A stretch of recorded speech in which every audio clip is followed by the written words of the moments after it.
Là où tu es, tu vas juste lever ta main droite. Merci Jésus.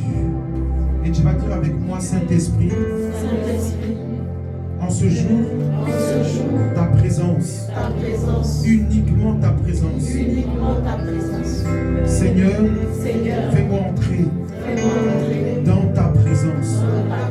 Je veux te comprendre. Je veux te toucher.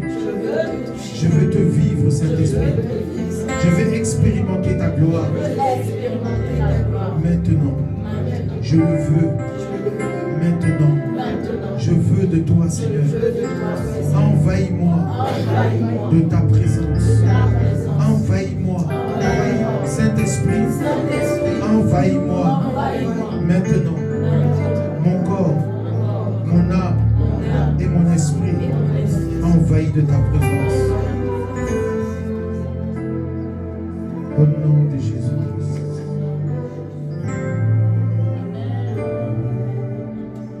Merci à Dieu de Dieu. Que la gloire et l'honneur te soient rendus. Et que ton nom règne à jamais dans nos vies. Au nom de Jésus. Quelqu'un me dit Amen. Que Dieu nous bénisse. Alors, nous allons traiter un thème très important. Et le thème s'intitule La haute spiritualité. Quelqu'un dit Amen. Amen. La haute spiritualité.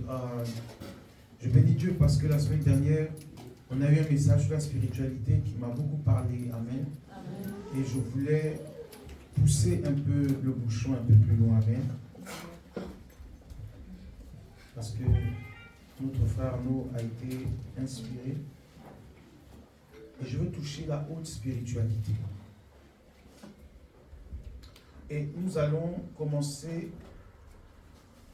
Notre introduction, c'est qu'est-ce que le monde spirituel? J'ai une question à poser. Qu'est-ce que le monde spirituel? Est-ce que quelqu'un sait ce qu'est le monde spirituel? Quelqu'un peut me donner une réponse? Qui sait qu'est-ce que le monde spirituel? Le monde invisible. Le monde invisible. Amen. Le monde invisible, le monde des esprits. Le monde des esprits. Amen. Et il faut savoir que le monde spirituel est beaucoup plus peuplé que le monde physique. Amen. Le monde spirituel réunit tout type d'esprit, bon ou mauvais. C'est-à-dire que dans le monde spirituel, il n'y a pas un endroit où on va dire il y a le bon monde spirituel, il y a le mauvais monde spirituel. De la même manière que nous sommes sur la terre, qu'il y a des bons et des mauvais. Et dans le monde spirituel, il y a des esprits qui rendent gloire à Dieu et d'autres qui ne le font pas. Gloire à Dieu. Et donc le monde spirituel est vaste, où on réunit tout type d'esprits. Et il faudra voir que dans cette atmosphère, tous les esprits sont soumis à Dieu. Tous, sans exception. Tous sont soumis à Dieu. Parce que le maître suprême dans le monde spirituel, c'est Dieu. Alléluia. Amen. Voilà pourquoi la Bible dit, devant lui, tout genou fléchit. Amen. La Bible dit, dans les cieux, sur la terre et sous la terre. C'est-à-dire qu'à tous les niveaux spirituels, devant Dieu, tout genou fléchit. C'est-à-dire que tous les esprits sont unanimes devant la puissance et l'autorité de Dieu, qui est Jésus-Christ. Quelqu'un me dit Amen. Amen. Et je veux aujourd'hui parler de la spiritualité. Pourquoi? Parce qu'en fait, souvent, nous sommes confrontés à des choses que nous ignorons et nous ne comprenons pas. Si tu es chrétien, tu dois être spirituel. Si tu n'es pas spirituel, tu ne pourras jamais comprendre les choses de Dieu. Tu vas te dire que certaines choses arrivent, je ne les comprends pas. Pourquoi ces choses arrivent, je ne les comprends pas. Pourquoi je vis telle ou telle chose, je ne comprends pas. Parce qu'en fait, venir à l'église ne fait pas de toi un homme spirituel. Amen. Prier ne fait pas de toi un homme spirituel. Prier, c'est demander à Dieu. Il y a des gens qui prient qui demandent et Dieu les exauce, mais ils ne sont pas spirituels. C'est une réalité. La spiritualité est tout autre chose. Parce que la spiritualité, c'est un quotidien dans lequel l'homme doit agir et interagir.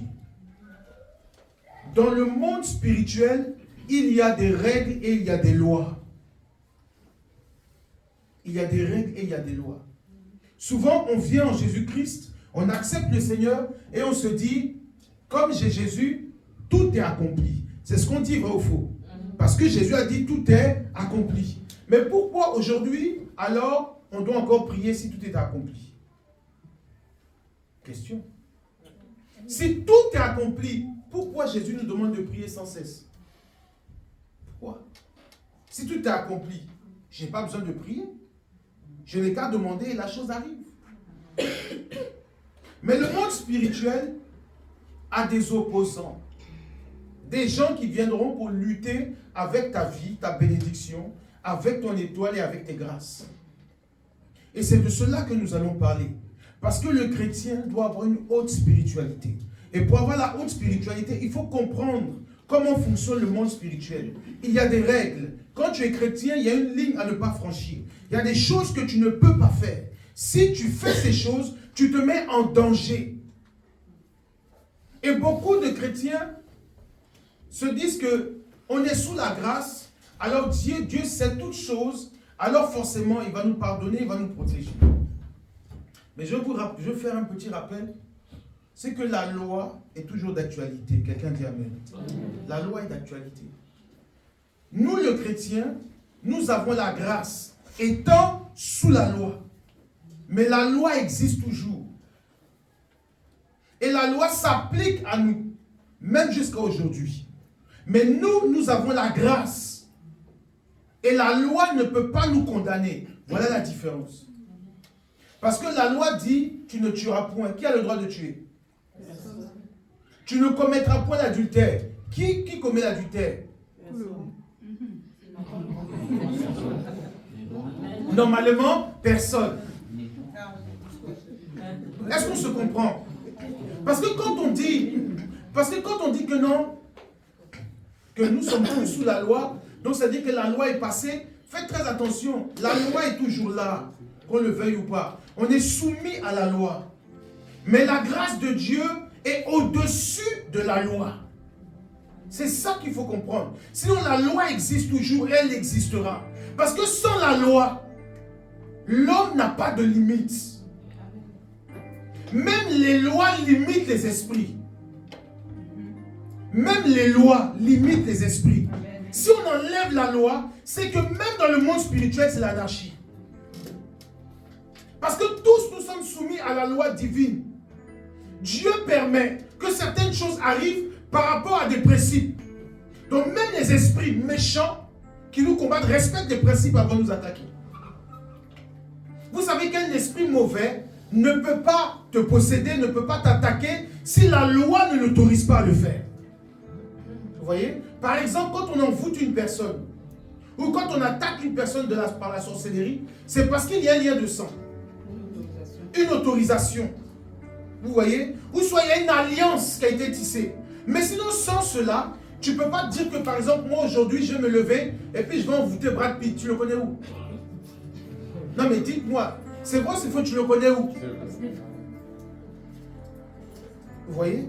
Donc, c'est-à-dire que je ne le connais pas. Je ne l'ai jamais approché. Je ne sais même pas où il vit. Et moi, je vais me lever, je vais l'attaquer. Sur quelle base? Amen. Sur quelle base?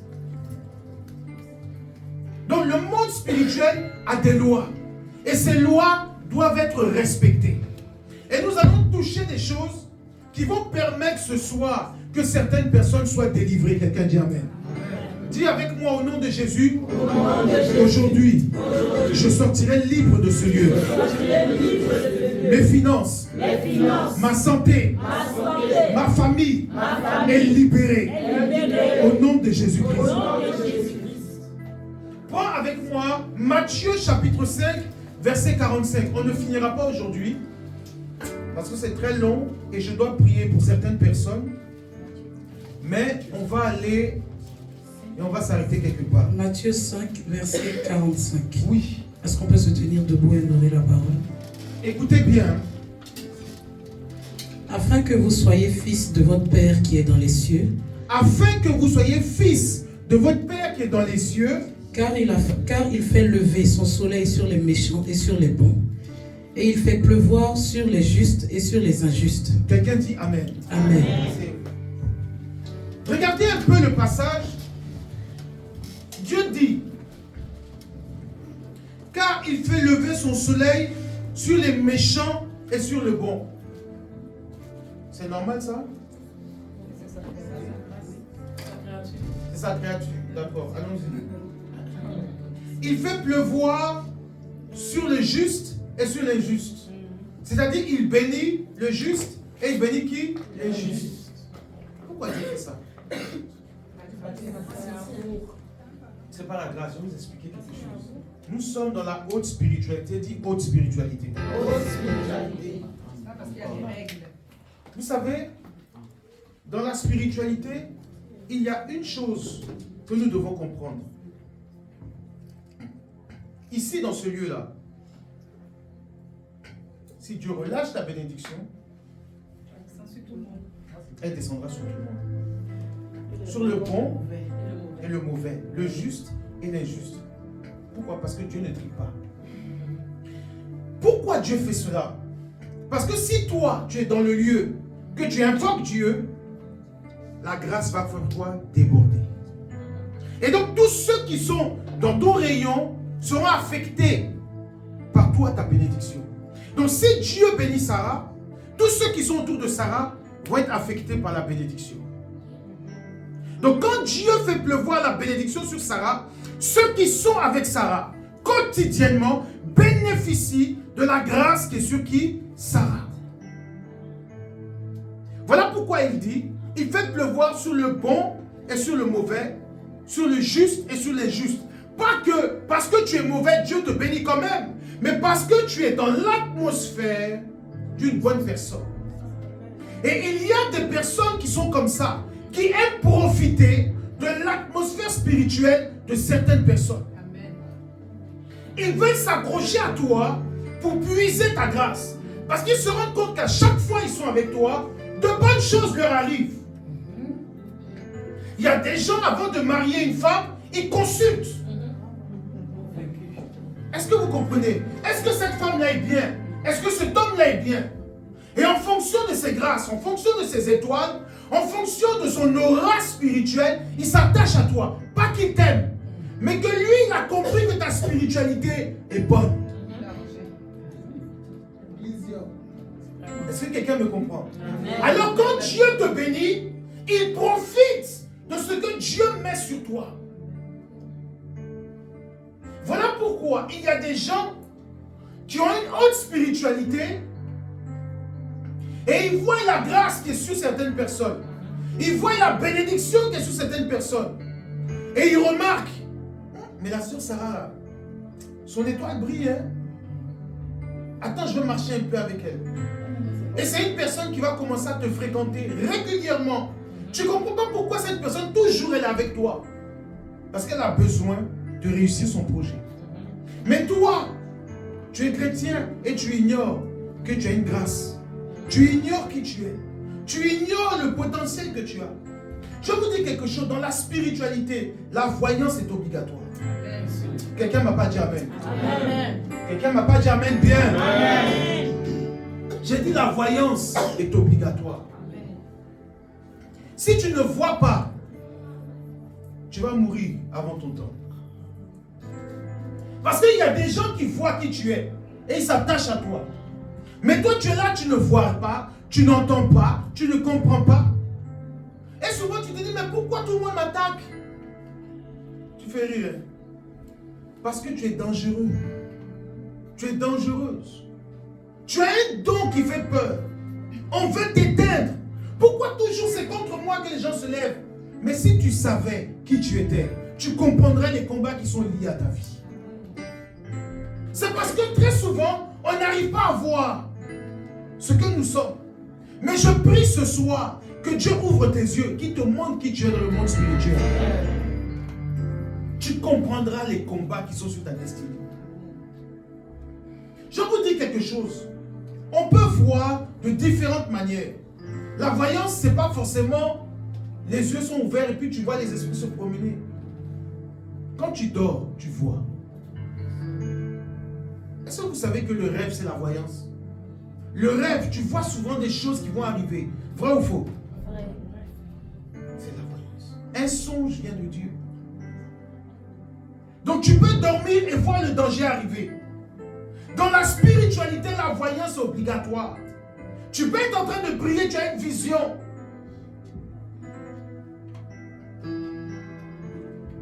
Tu es obligé de voir. Parce que sans la vision, il est impossible, je dis bien impossible, de combattre quelqu'un.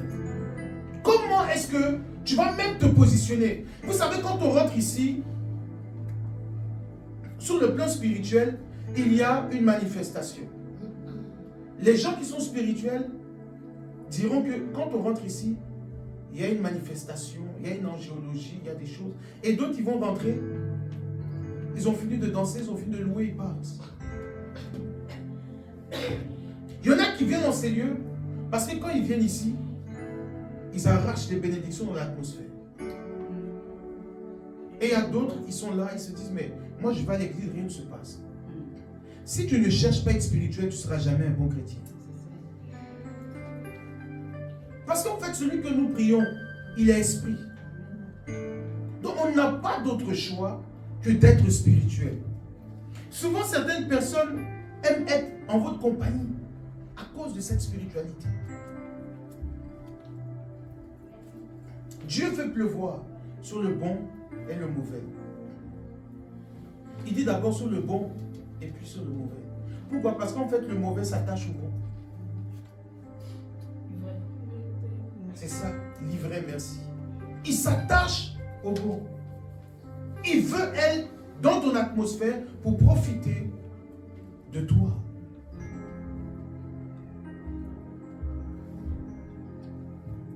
Amen. Amen. C'est important. Nous devons apprendre la spiritualité. Et nous allons voir certains points qui vont nous ouvrir l'esprit.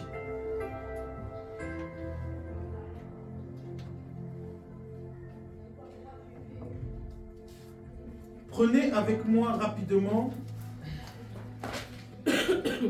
On va voir certains points et on aura plusieurs passages. Vous savez, les règles qui sont régies dans le monde spirituel, c'est ce qui nous fait évoluer. Un chrétien qui ne comprend pas les règles spirituelles va échouer. Le non-respect des principes divins. Vous savez, je vais vous expliquer quelque chose. Qui sait que la Sainte Seine, c'est une cérémonie? Hein? On vient, on prend le pain et on boit le jus de raisin. Mais vous savez, sur le plan spirituel, qu'est-ce que ça représente? Le corps du Christ. Est-ce que vous n'êtes jamais posé la question que quand je mange le pain et que je bois le vin, est-ce que tu réalises que tu es en train de manger le corps de Jésus et tu es en train de boire son sang? Est-ce que tu vois la haute spiritualité de la chose? Je vais vous dire quelque chose. Jésus dit, celui qui boit de mon sang et qui mange ma chair, il dit quoi? Il ne mourra pas. La Sainte Seine là, la Sainte Seine peut te protéger de la mort, peut te protéger de la sorcellerie, des envoûtements, juste en buvant le sang de Jésus et son corps. Vous savez qu'il y a des disciples qui ont refusé de marcher avec Jésus à cause de cette phrase. Jean chapitre 4, lisez à partir du verset 46, si je me souviens bien, jusqu'à 54. La Bible dit que beaucoup ont dit qu'on va arrêter de suivre cet homme. Comment peut-il dire qu'on va manger son corps? C'est de la sorcellerie. Vous savez, aujourd'hui, dans le monde spirituel, pour que les gens aient la force et l'énergie, qu'est-ce qu'ils font? Ils prennent le sang humain. On demande un sacrifice, on demande la vie de quelqu'un pour pouvoir aller plus loin dans la spiritualité. Et on va monter en grade en fonction des personnes qu'on offre. Même avec Dieu, Il en est ainsi. Voilà pourquoi, pour que l'homme soit racheté, pour que l'homme soit sauvé, Dieu va donner qui? Son Fils. Pour que plusieurs vivent, il a fallu qu'un meure.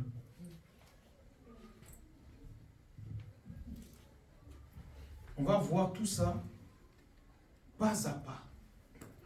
Mais pour être un homme spirituel, il faut être un vrai adorateur. Si tu ne sais pas adorer Dieu, tu ne peux pas être spirituel. L'adoration, ce n'est pas simplement chanter. L'adoration, c'est savoir offrir à Dieu, donner à Dieu. C'est savoir se soumettre à Dieu. J'adore Dieu et c'est ce qui fait ma force. Ton adoration détermine ton niveau spirituel.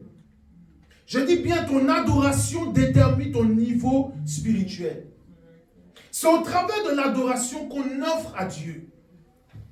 Quand nous lisons le livre de la Genèse, nous voyons l'histoire d'Abraham. Comment est-ce qu'il a offert son fils Isaac? Dieu dit, donne-moi ton fils unique en holocauste. Mais j'aimerais vous poser la question. Pourquoi est-ce qu'Abraham offre son fils? Parce qu'il a le plus cher. Hein? Pourquoi son obéissance? L'obéissance, oui. Il avait la foi. Il avait la foi, oui, et encore. Parce qu'il avait le plus cher. Il a demandé un fils. D'accord? Il a lutté pour avoir ce fils. Et Dieu lui dit, donne-moi. Et sans hésitation, il est prêt à sacrifier son fils. Il avait le plus cher. C'est qu'il avait le plus cher. Oui, mais pourquoi est-ce qu'il était prêt à donner ce qu'il avait de plus cher? Il lui donner plus encore. Parce que Dieu voulait lui donner plus. Dieu peut plus. Mais comment il savait ça?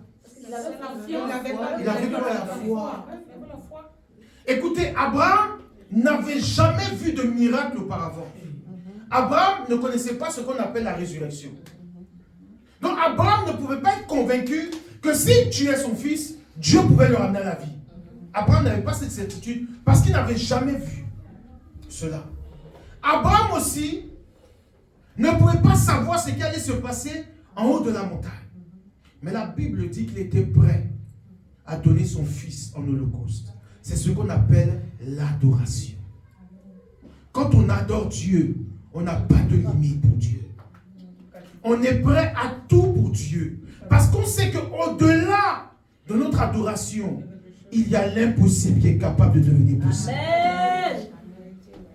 Abraham monte. Écoutez, l'adoration nous fait quoi? Monter. Est-ce que je parle à quelqu'un ce matin? Amen. J'ai dit l'adoration nous fait quoi? Monter. Pour adorer Dieu, il fallait monter au préalable. Il fallait se séparer de tout ce qui était charnel. Il fallait monter. C'est pour ça que Jésus dit, dans Jean chapitre 4, que les vrais adorateurs vont adorer le Père en esprit, mais il dit ce n'est plus où? Sur les montagnes. Aujourd'hui, tu n'as plus besoin de monter parce que tu es déjà en esprit. Amen. Et étant en esprit, tu es déjà élevé. Donc on n'a plus besoin d'aller sur les montagnes. Mais si tu te connectes à Dieu, tu monteras simplement. Amen. Donc l'adoration te rend très spirituel. Et l'adoration, c'est savoir offrir, donner à Dieu. Celui qui s'est offert devient un vrai adorateur. La Bible dit que Dieu a tant aimé qu'il a fait quoi? Donner. Donc en fait, un vrai adorateur doit aimer Dieu. L'amour que tu as pour Dieu dimensionne ton adoration. Ce n'est pas le fait de venir chanter Père, nous t'adorons. C'est pas ça l'adoration. Jésus dit vous l'adorez du bout des lèvres. Mais ça ne vient pas de votre cœur. Dans la haute spiritualité, Dieu va te demander de l'aimer. Quand on voit un homme qui peut dire à un paralytique, lève-toi et marche, est-ce que tu connais son intimité avec Dieu? Est-ce que tu imagines le temps de prière qu'il passe avec l'Éternel? Est-ce que tu peux compter le temps de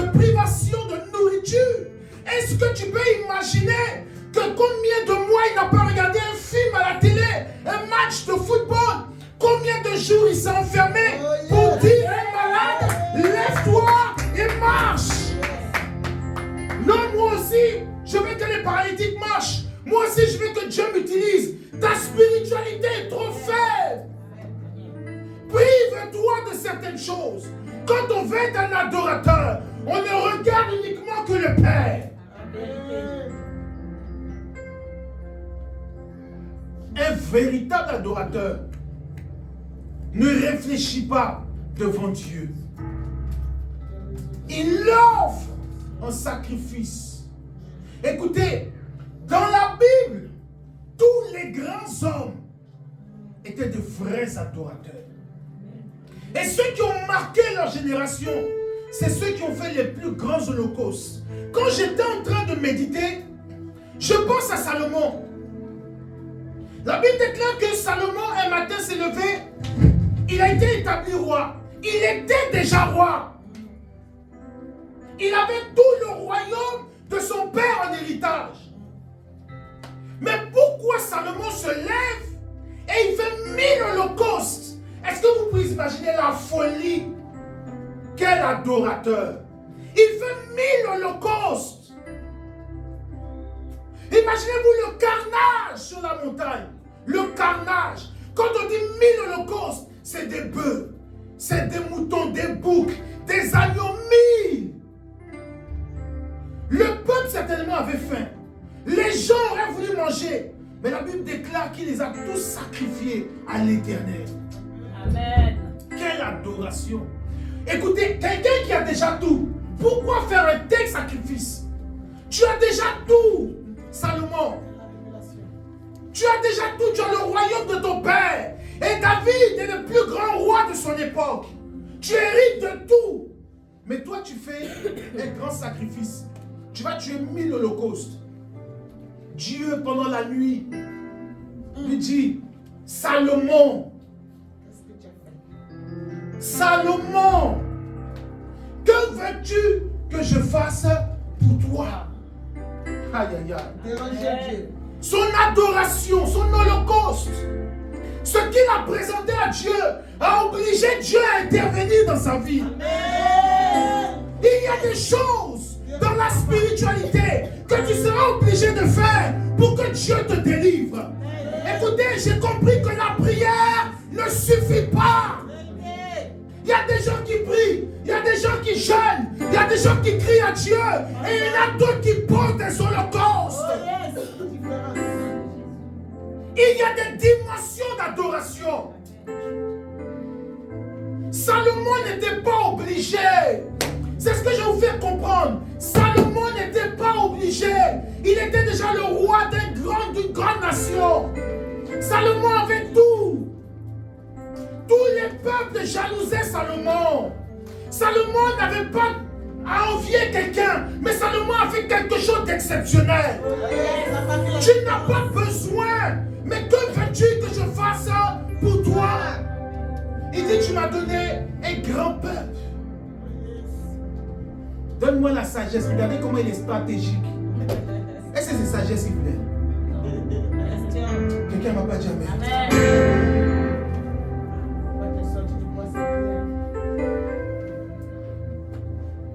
Est-ce que Salomon avait besoin de la sagesse? Il avait déjà des gens autour de lui pour l'aider à diriger le pays.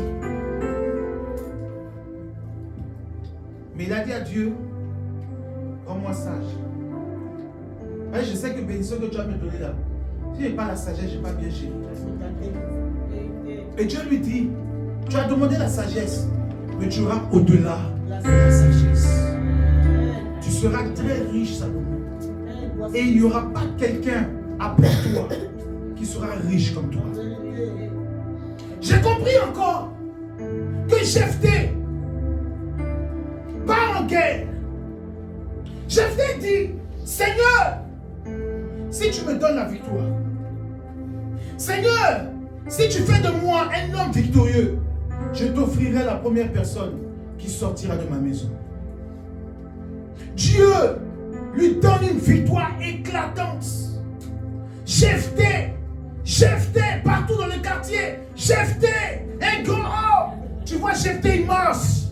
Il n'y a pas l'homme. Jephthé, ouais, c'est moi, Jephthé. Mais regardez ce qui va se passer. Jephthé arrive chez lui. La première personne qui sort de sa maison était sa fille unique. Dieu lui dit, voici ce que tu dois m'offrir, Jephthé. Dieu choisit le sacrifice à la hauteur de ce qu'il demande. Tu as demandé une grande victoire. Alors donne-moi ce qui est un grand prix. Regardez, même dans le monde mystique, quand on veut élever quelqu'un, on dit donne quelqu'un qui a une grande étoile dans ta famille. Parce qu'en fait, le monde spirituel est un. Et ce sont les lois de Dieu. Mais certaines personnes utilisent ça à leur manière.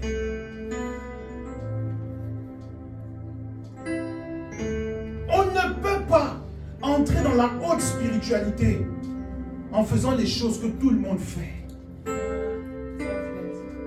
Non, moi je veux rencontrer Dieu. Je veux parler avec les anges.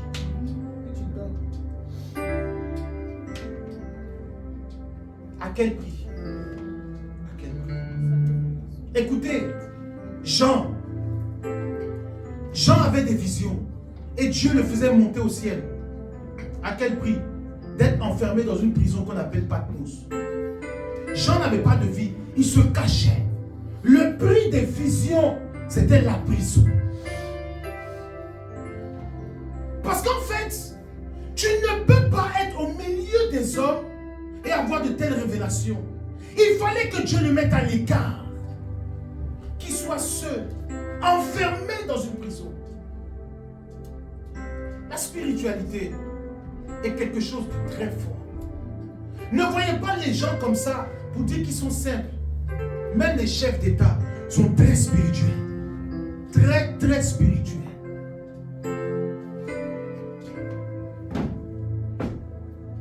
Regardez un peu en Afrique.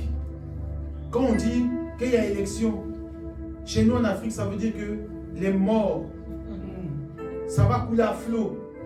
Même souvent, même chez nous en Côte d'Ivoire, on dit gardez bien vos enfants, si vous êtes bien payés, c'est une période d'élection.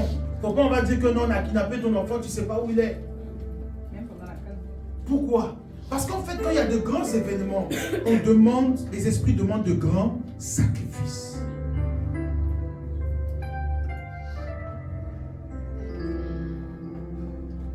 Prenez avec moi Ésaïe 29, verset 13.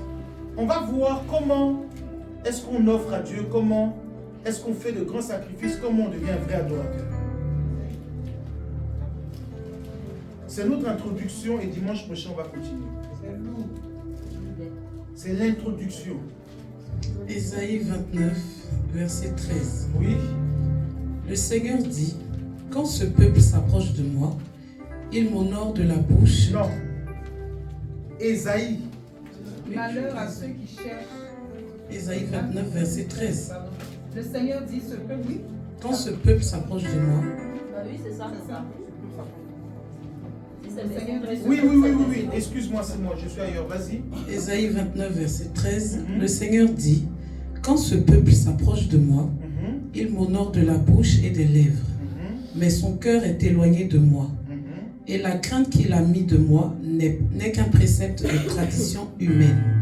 Écoutez, quand ce peuple s'approche de moi, il s'approche comment? Du bout des lèvres. Ça veut dire que leur adoration n'est pas vraie. Leur adoration n'est pas vraie. Vous savez, ce que Dieu cherche, en réalité, ce que Dieu cherche, ce n'est pas tes paroles, mais c'est l'intention de ton âme. Quand on adore, c'est avec l'âme qu'on adore. Si ce que tu dis n'est pas en équation avec ce qui est dans ton cœur, c'est faux. Vous savez, il y a des gens qui viennent à l'église. Ils n'aiment pas Dieu, mais ils viennent pour que Dieu puisse résoudre leurs problèmes. Ce ne sont pas des vrais adorateurs. On ne vient pas à l'église parce qu'on a des problèmes, mais on vient parce qu'on veut adorer Dieu. C'est pour cela qu'il y a des gens, c'est très difficile pour eux d'obtenir quelque chose. Il y a des gens qui prient beaucoup, pas parce qu'ils ont envie d'être en contact avec Dieu, mais parce que le besoin est pressant. Seigneur, agis. Donc ça veut dire quoi? Si Dieu n'agit pas, tu es quoi? Découragé. Tu ne crois plus en Dieu. C'est là que Dieu t'a pesé. Quelqu'un ne m'a pas dit amen. C'est là où Dieu t'a pesé.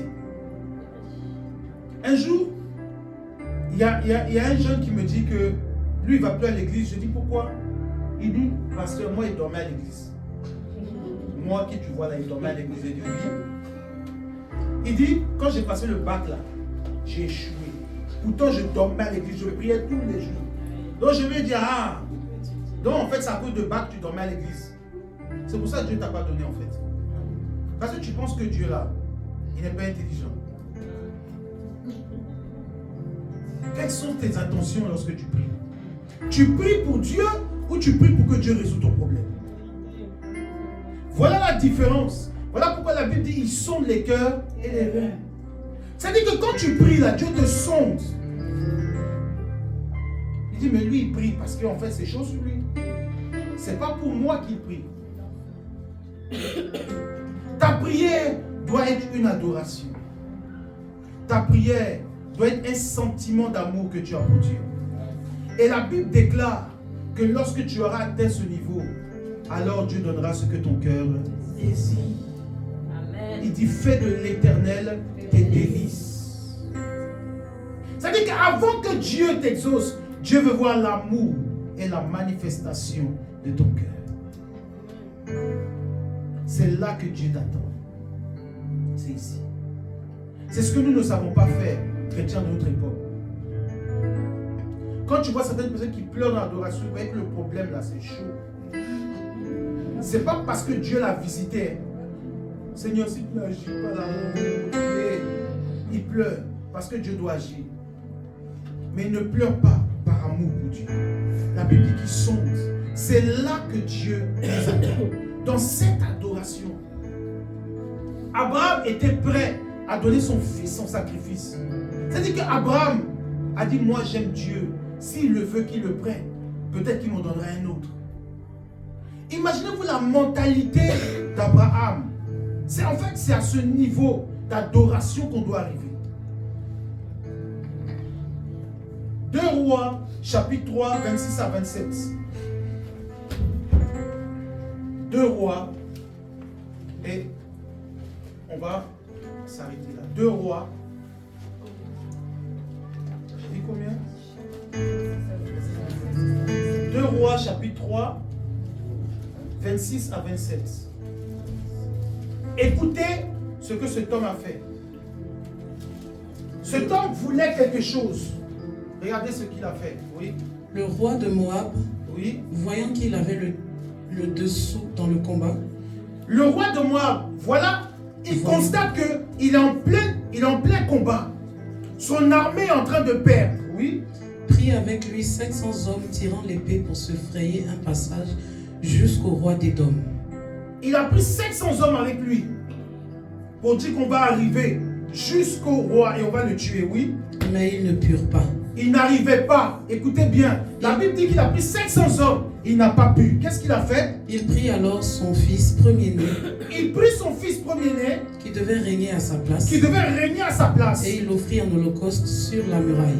Il le prit et il fait quoi? Il l'offrit en holocauste Sur la muraille. Et qu'est-ce qui s'est passé? Vas-y. Et une grande indignation s'empara d'Israël, qui s'éloigna du roi de Moab et retourna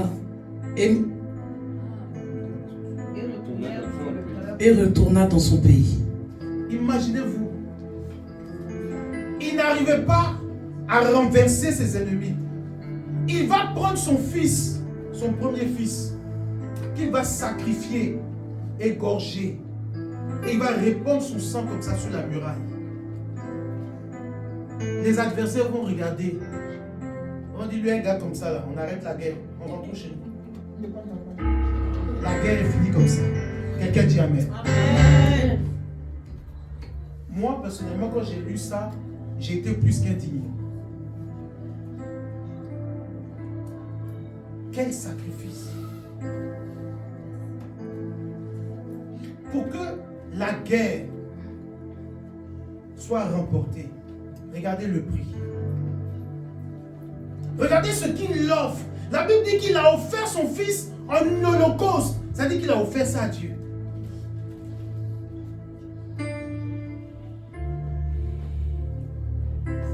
Bon, moi je me pose la question, à quel niveau lui il est arrivé?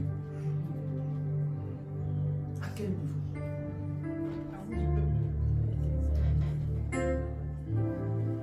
Il y a des choses dans la spiritualité que tu ne pourras jamais comprendre. Vous savez, les gens pensent que quand on est spirituel, on a encore des sentiments. On n'a plus de sentiments. Vous savez, un sorcier là, il n'a pas de sentiments. C'est toi qui veux jouer avec lui. C'est toi qui veux jouer avec lui. Sinon, ceux qui te combattent là, ils sont prêts à te voir mourir. Ils sont prêts. Si ce n'est pas toi, ils vont détruire tout ce qui est autour de toi. Ils vont tout détruire. Donc toi, tu dois te lever et ne pas discuter et rentrer dans une dimension avec Dieu. La semaine prochaine, nous allons toucher comment entrer dans le palais de Dieu. Vous savez, il y a des choses qui introduisent dans la cour de Dieu. On est là, on prie, on jeûne. À quoi sert la prière? À quoi sert le jeûne? Le jeûne, ce n'est pas pour te faire entrer dans la présence de Dieu. Le jeûne ne sert pas à te faire entrer dans la présence de Dieu.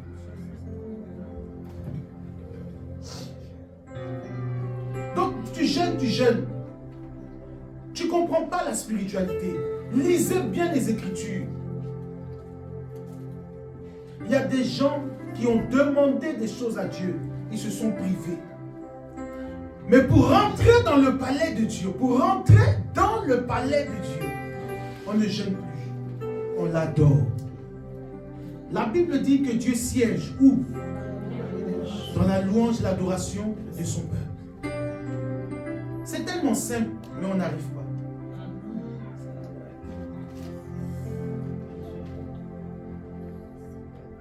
Quand ça ne va pas, loue Dieu. Mets la honte dans le camp de tes ennemis, loue Dieu.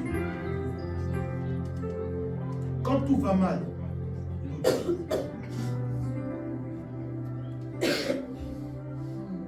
Adore-le. Ça va détruire le pouvoir de tes ennemis. Parce qu'en fait, eux, ils veulent que tu perdes la joie. Ils veulent que ton adoration ne soit plus constante. Mais quand tu es là, tu dis: oh mon Dieu, qui est bon comme toi. Pendant ce temps-là, il y a un vrai problème qui est devant ta porte. Tu m'as donné la vie, le bonheur et la joie. Tu m'as donné la vie, la paix, le bonheur et la joie. Je vais te louer, je vais te célébrer de tout mon cœur pour l'éternité. Le diable est étonné. Le compte est bloqué, il m'adore. Il adore Dieu. Son enfant est malade, il adore Dieu. La fille, elle est stérile, elle adore Dieu. Il n'a pas d'endroit où dormir, il adore Dieu. Comment est-ce que le diable peut arrêter une telle personne? Tu m'as arraché ce qui me donnait la joie. Tu m'as arraché ce qui me donnait la paix. Tu m'as arraché ce qui faisait ma fierté. Mais je l'adore toujours. Pour l'éternité. Dieu m'a appris à l'adorer. C'est pour ça que j'aime les gens qui disent: Dieu, tu es bon. Pourquoi? J'étais dans un moment terrible. Et Dieu dit: adore-moi. Je vous assure, je chante le chant et je pleure. Parce qu'en fait, le chant, quand je le chante, n'est pas en adéquation avec ce que je vis. Et il me dit: dis-moi que je suis bon. Et je suis là: Dieu, tu es bon. Encore: Dieu, tu es bon. Ça fait mal. Dieu, tu es merveilleux, Seigneur. Tu es excellent. Quand le diable entend ça, comment peut-il encore adorer le Père? Comment peut-il encore glorifier Dieu? comment peut-il encore avoir cette force? L'adoration brise le joug.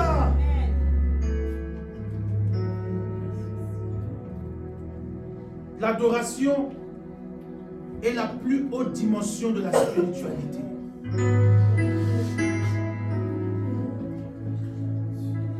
Si tu ne sais pas l'adorer, même dans les moments difficiles, ça va être compliqué. Quand tout va mal, fléchis les genoux et adore. Que Dieu nous bénisse.